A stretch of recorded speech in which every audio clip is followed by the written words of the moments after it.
even though you're not. So we're looking for something which you put in your mouth and gives you some kind of sensory experience that is the opposite of tricking your brain into thinking that it's eating something physically hot. What's the opposite of physically hot? Physically cold.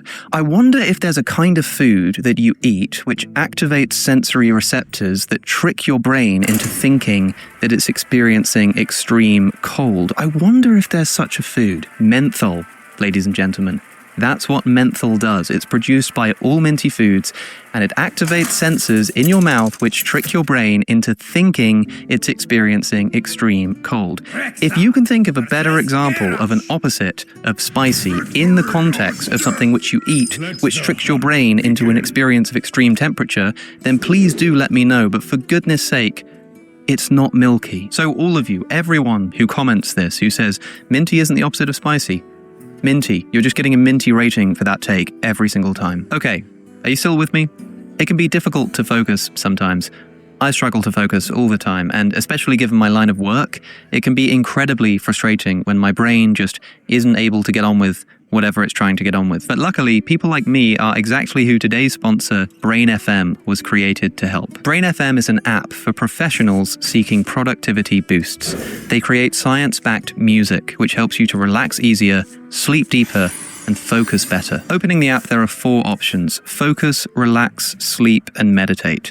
I tend to use it while I'm reading, so I'll usually pick focus and then either deep work or learning. Whatever I choose, Brain FM will give me some music specifically designed for the task. And you can customize the music too, either by selecting from different musical genres or by choosing the different natural sounds that will play alongside the music. You can even customize the level of neural effect of the music. So you might want to pick low if you're sensitive to sound or easily get headaches, or high if you suffer from attention difficulties like ADHD. And Brain FM is the only music company supported by the National Science Foundation to improve people's focus. So help unlock your brain's full potential free for 30 days by going to brain.fm/within reason. That's brain.fm/within reason for 30 days free. And with that said, back to the takes. Can an omnipotent God make a rock too heavy for him to lift?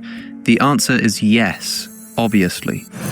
Okay, this is getting spicy, not because of the question. I mean, this question's been asked a million times, but because of the fact that you've answered it so confidently that the answer is simply yes. I mean, this is a classic paradox of omnipotence. If God can do all things, then can he constrain his own power? If he can't, then that's something that he can't do.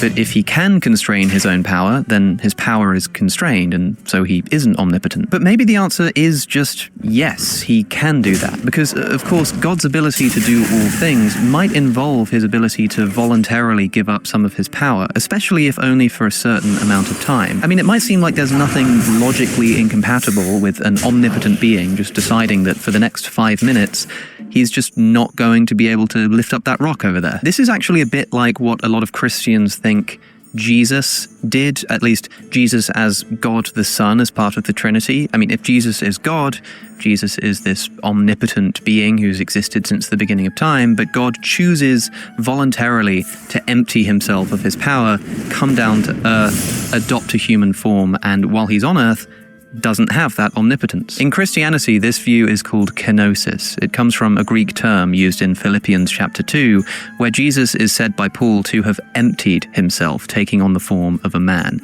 That word, ekenosen, is usually translated as empty. But the thing is, this may be easy to imagine, but it would seem to me that when Jesus is on earth, emptied of his power, he is not, as a human being, omnipotent.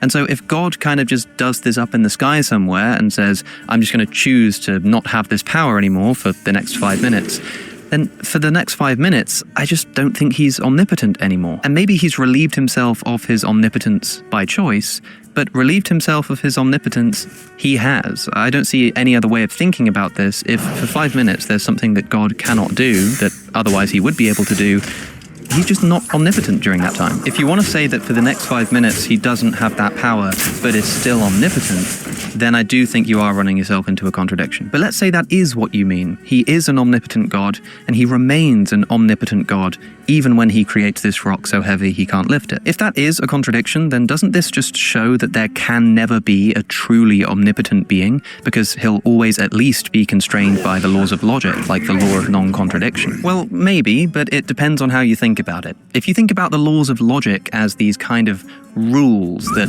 maybe kind of could have been otherwise, but are just sort of built into the universe for some reason, and God is like constrained by those rules, then yeah, it does seem like that God is not truly omnipotent. But a lot of people don't think of so-called logical laws as a system of rules.